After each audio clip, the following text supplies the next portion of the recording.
মমতা বন্দ্যোপাধ্যায় তিনি এই মুহূর্তে গঙ্গাসাগরে রয়েছেন।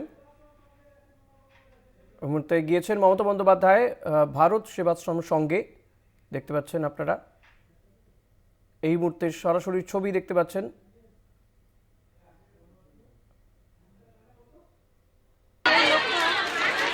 আগে তিনি মৎস্যজীবীদের সঙ্গে সাক্ষাৎ করেছিলেন, বাংলাদেশে আটকে পড়া 95 জন মৎস্যজীবীর সঙ্গে। গঙ্গাসাগর মেলার প্রস্তুতি খতিয়ে দেখতেই গিয়েছেন মমতা বন্দ্যোপাধ্যায়। আগামী 10ই জানুয়ারি থেকে গঙ্গাসাগর মেলা, তার আগে তার এই পূর্ব নির্ধারিত সূচি। এই মুহূর্তে ভারত সেবাশ্রম সঙ্গে রয়েছেন মুখ্যমন্ত্রী। গঙ্গাসাগর মেলার প্রস্তুতি খতিয়ে দেখতে গিয়েছেন মুখ্যমন্ত্রী, তার সঙ্গে রয়েছেন মুখ্য সচিবও রয়েছেন তার সঙ্গে। কি দেব লাইভ ধরা আছে তো। ভারত সেবাশ্রম সঙ্গে রয়েছেন মুখ্যমন্ত্রী মমতা বন্দ্যোপাধ্যায়। হ্যাঁ, এবং মৎস্যজীবীদের জন্য কি কি করেছে সরকার সে কথাও তিনি এর আগে জানিয়েছেন। এবং বাংলাদেশে আটকে পড়া 95 জন মৎস্যজীবীর হাতে তিনি অনুদান তুলে দিয়েছেন এবং বলেছেন সে দেশে যে মৎস্যজীবীরা আটকে পড়েছিল তাদের মধ্যে বেশ কয়েকজনের সঙ্গে খারাপ ব্যবহার করেছে সে দেশের সরকার, এমনকি মারধর করা হয়েছে বলে তিনি জানিয়েছেন। এবং রাজ্য সরকার মৎস্যজীবীদের যে কার্ড দিয়েছে সেই কার্ডের সুবাদেই কিন্তু তাদের খোঁজ পাওয়া যায়, তাদেরকে উদ্ধার করা হয়, এই সমস্ত বিষয়গুলো তিনি জানিয়েছেন।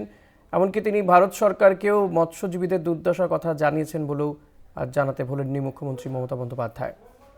কোয়েল মণ্ডল রয়েছেন। কোয়েল, মুখ্যমন্ত্রী মমতা বন্দ্যোপাধ্যায় এই মুহূর্তে ভারত সেবাশ্রম সঙ্গে রয়েছেন, কি দেখছেন? গঙ্গাসাগর মেলার প্রস্তুতিও তিনি খতিয়ে দেখতে গিয়েছেন, সেখানে কি কি কর্মসূচি রয়েছে তার আজ গোটা দিন? আর একদমই দেখো, ইতিমধ্যেই একেবারে গঙ্গাসাগরে তিনি হেলিকপ্টারে করে পদার্পণ করেন। তারপরেই কিন্তু বাংলাদেশ থেকে যে মুক্তি পাওয়া 95 জন মৎস্যজীবী তাদের সঙ্গে সাক্ষাৎ করেন, তাদের হাতে মূল মঞ্চে আর্থিক সাহায্য তুলে দেন। তারপরেই সরাসরি এই মুহূর্তে মুখ্যমন্ত্রী মমতা বন্দ্যোপাধ্যায় গঙ্গাসাগরের যে ভারত সেবাশ্রম সংঘ সেখানে প্রবেশ করেছেন এবং সেখানে এই মুহূর্তে তিনি আরতি করছেন, সংঘের মধ্যেই তিনি আরতি করছেন এবং তারপরেই এই ভারত সেবাশ্রম সংঘের যিনি মূল মহারাজ রয়েছেন তার সঙ্গে কথা বলবেন। তারপরেই কিন্তু কপিলমুনি আশ্রমের দিকে রওনা দেবে। মূল যেটা বিষয় যে 2025 গঙ্গাসাগর মেলা, আজ সেই মেলার একেবারে অন্তিম প্রস্তুতি একেবারে খতিয়ে দেখতে আজ মুখ্যমন্ত্রী গঙ্গাসাগরে এসেছেন এবং গঙ্গাসাগরে মুখ্যমন্ত্রীর দুদিনের সফর রয়েছে। আজ তিনি গঙ্গাসাগরে জনস্বাস্থ্য কারিগরি দপ্তরের যে ভবন রয়েছে সেই ভবনে রাত্রি যাপন করবেন এবং আজ সন্ধ্যেতেই গঙ্গাসাগর মেলার সঙ্গে জড়িত সমস্ত দপ্তরের আধিকারিক এবং দপ্তরের মন্ত্রীদের নিয়ে একেবারে শেষ পর্যায়ের বৈঠক করবেন। এই মুহূর্তে মুখ্যমন্ত্রী মমতা বন্দ্যোপাধ্যায় গঙ্গাসাগরের যে ভারত সেবাশ্রম সংঘ সেই সংঘের মধ্যে প্রবেশ করেছেন। একেবারে মুখ্যমন্ত্রীর সঙ্গে সুন্দরবন উন্নয়ন মন্ত্রী এবং জেলা পরিষদের সভাধিপতি এবং সহসভাধিপতি সহ ডিএম নিজে উপস্থিত রয়েছেন এবং সেই সঙ্গে বিভিন্ন আধিকারিকরা রয়েছেন এবং ভারত সেবাশ্রম সংঘের যে মাঠ সেই মাঠে মুখ্যমন্ত্রীকে দেখার জন্য একেবারে কাছ থেকে দেখার জন্য উচ্ছ্বসিত সাধারণ মানুষ, বিশেষ করে মা বোনেরা। কোয়েল মণ্ডল যেমনটা বলছেন আমাদেরকে, ভারত সেবাশ্রম সঙ্গে মুখ্যমন্ত্রী রয়েছেন, তিনি আরতি করলেন, আমরা দেখলাম সেই ছবি। কোয়েল, এর পরে মুখ্যমন্ত্রীর আর কি কর্মসূচি রয়েছে, আর কোথায় যাবেন তিনি? দেখো, এই ভারত সেবাশ্রম সংঘ থেকে এরপরেই কিন্তু মুখ্যমন্ত্রী সরাসরি রওনা দেবেন কপিলমুনি আশ্রমে, সেখানে তিনি পুজো দেবেন এবং কপিলমুনি আশ্রমের যিনি মূল মহন্ত রয়েছেন তার সঙ্গে কথা বলবেন। এবং এর আগেই হচ্ছে তুমি দেখেছো মূল মঞ্চে যখন বক্তব্য রাখছিলেন মুখ্যমন্ত্রী তখন তিনি যেমনটা বারবার অনুরোধ করছিলেন, এই যে ভাঙন বারবার একেবারে মন্দিরের দোরগোড়ায় ভাঙন এসে ঠেকেছে, সেখানে কপিলমুনি আশ্রমের মহন্তর কাছে তিনি অনুরোধ করেছেন যাতে এই ভাঙন রুখতে তারাও সদিচ্ছা প্রকাশ করে সাহায্যের হাত বাড়িয়ে দেয়, সেই আবেদনও তিনি করেছেন। স্বাভাবিকভাবেই আজ কপিলমুনি মন্দিরে পুজো দেওয়ার পর মন্দিরের যে প্রধান মহন্ত তার সঙ্গে মুখ্যমন্ত্রীর যে সাক্ষাৎ, সেই সাক্ষাৎ কিন্তু অত্যন্ত তাৎপর্যপূর্ণ এবং গুরুত্বপূর্ণ বলে মনে করা হচ্ছে। এবং কপিলমুনি আশ্রমে পুজো দেওয়ার পর প্রধান মহন্তর সঙ্গে কথা বলার পর সরাসরি তিনি একেবারে জনস্বাস্থ্য কারিগরি দপ্তরের যে উর্মি ভবন সেই ভবনে তিনি রাত্রি যাপন করবেন এবং সেখানেই গঙ্গাসাগর মেলা রিলেটেড যে সমস্ত দপ্তর রয়েছে সেই প্রত্যেকটি দপ্তরের আধিকারিক এবং দপ্তরের মন্ত্রীদের সঙ্গে প্রশাসনিক আধিকারিকদের সঙ্গে তিনি একটা উচ্চ পর্যায়ে বৈঠক করবেন। অর্থাৎ আর কয়েকটা দিনের অপেক্ষা, 10 তারিখ অর্থাৎ আগামী শুক্রবার থেকে 2025 গঙ্গাসাগর গঙ্গাসাগর মেলা শুরু হচ্ছে। এই গঙ্গাসাগর মেলা প্রত্যেকবারের মতন যাতে নির্বিঘ্নে মেটে, সব দিক থেকে যাতে সুরক্ষিত হয়, সেই দিকটার জন্য কিন্তু মুখ্যমন্ত্রী একাধিক পরিকল্পনা গ্রহণ করেছিলেন। সেই পরিকল্পনা কতটা বাস্তবায়িত হয়েছে সেই বিষয় নিয়ে একেবারে শেষ পর্যায়ের আলোচনা রয়েছে এবং সেই আলোচনাও কিন্তু যথেষ্ট তাৎপর্যপূর্ণ। এবং তারপরেই কিন্তু ইতিমধ্যেই আজও গঙ্গাসাগরে মুখ্যমন্ত্রী রয়েছেন, অন্যদিকে প্রচুর পুণ্যার্থী তারা ইতিমধ্যেই আসতে শুরু করেছে। স্বাভাবিকভাবে এবারেও কিন্তু যেমন আধিকারিকরা, প্রশাসন তারা মনে করছেন যে মহাকুম্ভ থাকলেও এবারের গঙ্গাসাগর মেলায় রেকর্ড সংখ্যক ভিড় হবে। স্বাভাবিকভাবে নিরাপত্তার একটা বিষয় থেকেই যাচ্ছে, সেই নিরাপত্তা জোরালো করা হয়েছে। সব দিকটা একেবারে আজ শেষ পর্যায়ে বৈঠক করবেন মুখ্যমন্ত্রী মমতা বন্দ্যোপাধ্যায়।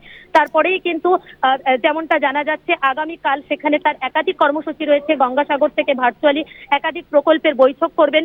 এই মুহূর্তে তিনি যেমন ভারত সেবাশ্রম সংঘে রয়েছেন এবং সেখানে কিন্তু একেবারেই সেবাশ্রম সংঘের যিনি মহারাজ রয়েছেন সেই মহারাজে সেখানে তিনি একেবারে যে শীত বস্ত্র, সেই শীত বস্ত্র দিয়ে তাদেরকে সংবর্ধনা জ্ঞাপন করছেন এবং এরপরেই সরাসরি মুখ্যমন্ত্রী চলে যাবেন কপিলমুনি আশ্রমে। ধন্যবাদ কোয়েল। কথা বলছিলাম প্রতিনিধি কোয়েল মণ্ডলের সঙ্গে। মুখ্যমন্ত্রী মমতা বন্দ্যোপাধ্যায় ভারত সেবাশ্রম সঙ্গে তিনি ছিলেন, সেখানে পুজো দিতে তাকে দেখা গেল, আরতি করলেন এবং এরপরে তিনি কপিলমুনি আশ্রমে যাবেন। তারপর জেলা প্রশাসনের কর্তাদের সঙ্গে তার বৈঠক রয়েছে গঙ্গাসাগর মেলা নিয়ে। 10ই জানুয়ারি থেকে শুরু হচ্ছে গঙ্গাসাগর মেলা। এর আগে তিনি বাংলাদেশে আটকে পড়া 95 জন মৎস্যজীবী যাদেরকে উদ্ধার করে আজকেই নিয়ে আসা হয়েছিল তাদের সঙ্গে তিনি সাক্ষাৎ করেন, তাদের হাতে অনুদান তুলে দেন।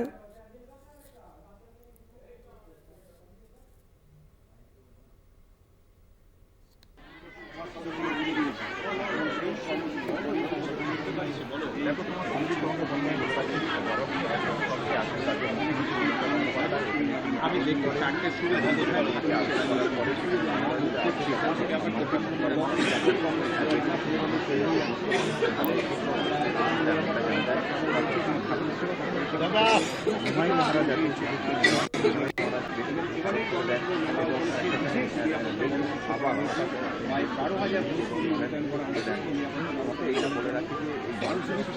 প্রত্যেক বছরের মতো এবছরও যাতে গঙ্গাসাগর মেলা সুষ্ঠুভাবে এবং নির্বিঘ্নে হয়, প্রচুর ভক্তের সমাগম হয় গঙ্গাসাগর মেলাতে, সে কারণে কিন্তু এখানে নিরাপত্তার দিকটা অত্যন্ত গুরুত্বপূর্ণ।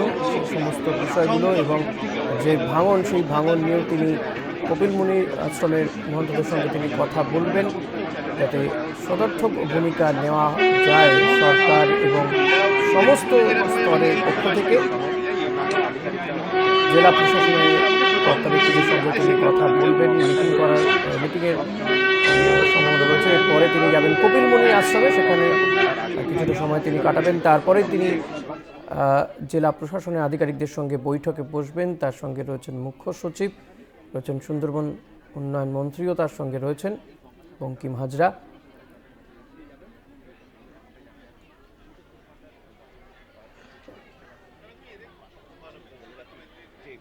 সাধারণ মানুষের হাতেও কিন্তু তিনি সাহায্য প্রদান করছেন, সাহায্য তুলে দিচ্ছেন। সেখানে উপস্থিত নিম্নবিত্ত পরিবারের হাতে কিছু অনুদান তিনি তুলে দিচ্ছেন। ভারত সেবাশ্রমের সঙ্গে মুখ্যমন্ত্রী মমতা বন্দ্যোপাধ্যায় এই মুহূর্তে গঙ্গাসাগর মেলার প্রস্তুতি খতিয়ে দেখতে তিনি গিয়েছেন। 10ই জানুয়ারি থেকে গঙ্গাসাগর মেলা শুরু হবে। তার আগে কিভাবে সেজে উঠেছে গঙ্গাসাগর বা কপিলমুনি আশ্রম চত্বর, নিরাপত্তার কোনো ফাঁক ফোকর রয়েছে কিনা, বহু ভক্তের সমাগম হয় যেহেতু, সে কারণে সেখানে নিরাপত্তাটি অত্যন্ত গুরুত্বপূর্ণ।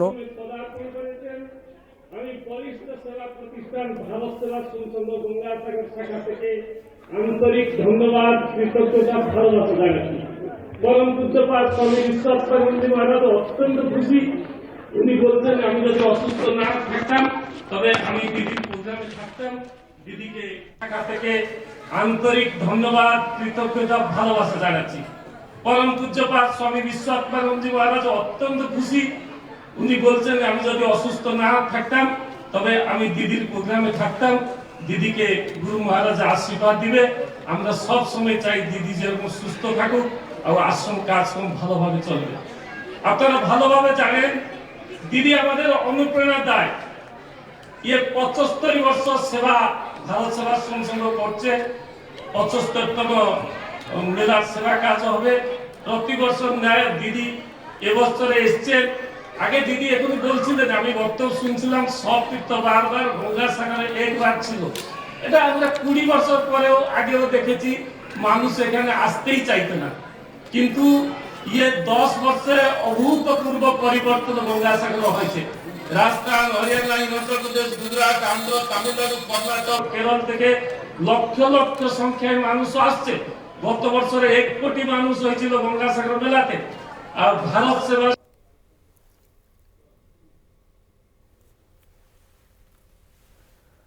আপনারা শুনছেন যে গত বছর প্রায় 1 কোটি আমরা ভক্তের কাছে সমাগম থেকে হয়েছিল। যেটা বুঝি, দিদি তুলে সেটা বুঝে। আর ভারত সেবার সংসঙ্গ কাজ এখানে 1965 থেকে আমরা স্থায়ী আশ্রম প্রতিষ্ঠা করে এখানে মানুষকে আশ্রয় দিচ্ছি। কানাই মহারাজ পূর্ণ আশীর্বাদ ছিল দিদি প্রতি, তার আশীর্বাদ আজকেও দিদির মাথায় বর্ষিত হবে। খালি এপারে নয়, ওপারেও ওয়ার্ড নম্বর 8-এ আমাদের বিশাল প্রতিষ্ঠান রয়েছে। যারা জলের জন্য কোনো মতে পেট না হতে পারে সিপারে থাকে। তারপরে এপারে আশ্রম মধ্যে গতবার দেখেছিলেন দিদি ভার্চুয়াল ভারত সেবাশ্রম সংঘ স্বনির্ভরশীল মহিলা প্রকল্প উদ্ঘাটন করছিলেন। এবছর আমরা আই হসপিটাল করছি। সামনে বছর আপনি যদি সুস্থ থাকি, দিদিকে অনুরোধ করব, আমি ওই গ্রামীণ বিকাশ কেন্দ্র যে 38 বিঘা জমি উপরে বিশাল প্রজেক্ট, সেখানে দিদিকে একবার নেওয়ার ইচ্ছা আমাদের। আর তারপরে আমি প্রথমেই বলেছি, দিদির নির্দেশ মতো আমরা কাজ করছি আর করব। এখানে বেরুবন, নামখানা, কচুবেড়িয়া, লট নম্বর 8, K1 bus stand, K2 bus stand, মন্দির সামনে আর স্নান ঘাটে আমাদের প্রায় 1,500 উপরে ভলান্টিয়ার থাকে।